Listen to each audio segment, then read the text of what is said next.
बच्चों, कहानियाँ अच्छी लग रही हैं? कक्षा 5 वाले बहुत ध्यान से कहानी सुनो, क्योंकि जब तुम कक्षा 6 में जाओगे तो वहाँ के टीचर्स तुमसे पूछेंगे तुमने क्या सीखा पास तक, तो तुम कहानी तो सुना पाओगे ना कम से कम, नहीं तो कहेंगे बच्चों ने कुछ पढ़ा ही नहीं पास तक।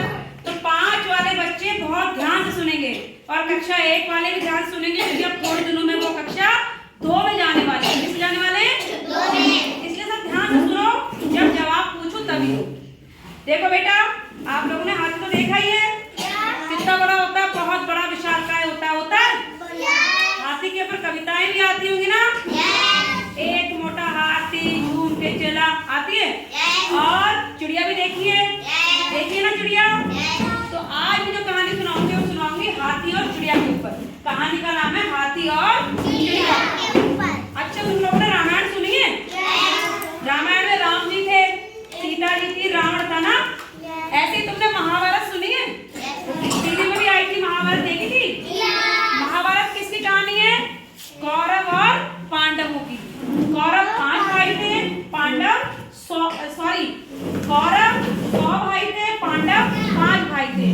तो ये किसकी कहानी है महाभारत? कौरव और पांडवों की, और श्री कृष्ण भगवान की। ठीक है राहुल, बिल्कुल मुंह बंद, कहानी सुना रहे, बिल्कुल मुंह बंद।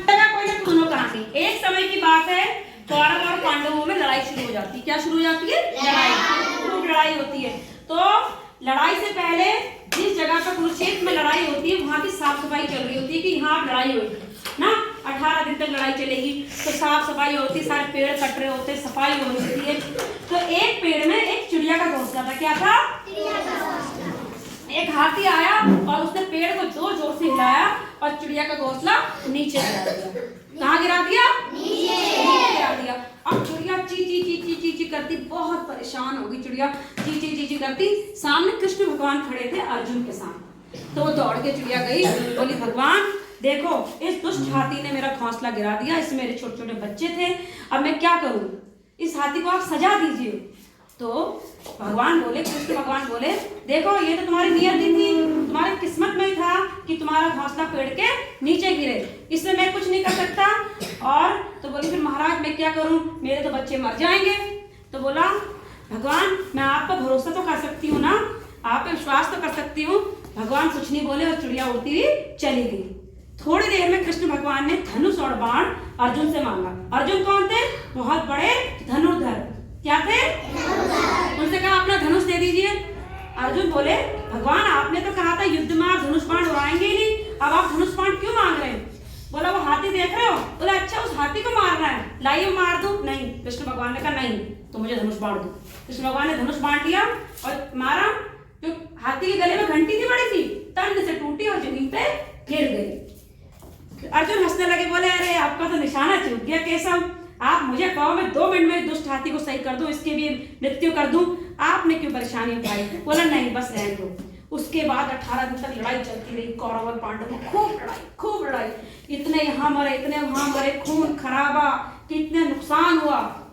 18 दिन के बाद जो है पांडव लड़ाई जीत गए। जब लड़ाई जीत गए तो वहां पर साफ सफाई होने लगी, हर चीज साफ होने लगी।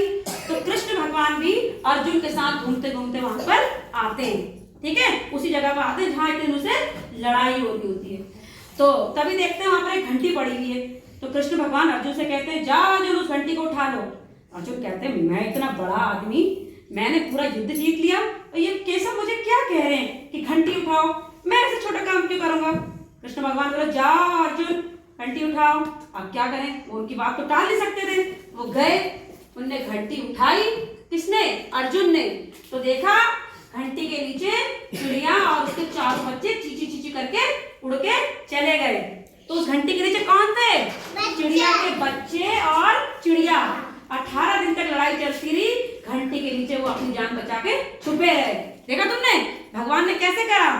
और अर्जुन देखते रह गए, अर्जुन की आंखों में आंसू आ गए। उन्होंने बोला बताओ भगवान ने जो है चिड़िया के बच्चे बचा लिए, हाथी को भी सजा नहीं दी, तो भगवान के पैरों में पड़ गए और माफी मांगने लगे। ठीक है, तो इससे पता चलता है कि हम पे कोई मुसीबत आए, परेशानी आए, अगर हम भगवान पर विश्वास करते हैं तो भगवान हमारी जरूर मदद करते हैं। तुम लोग कितनी भी परेशानी में हो, तुम्हारे पेपर में अच्छे नंबर नहीं आ रहे हो, तुम्हारे घर में कोई दिक्कत हो, तो भगवान को याद करो, भगवान की प्रार्थना करो, वो तुम्हारी मदद जरूर करेंगे। ठीक है, क्योंकि अगर हम भगवान पे विश्वास करते हैं तो भगवान हमारी मदद जरूर करते हैं। आई समझ में? अच्छी लगी कहानी?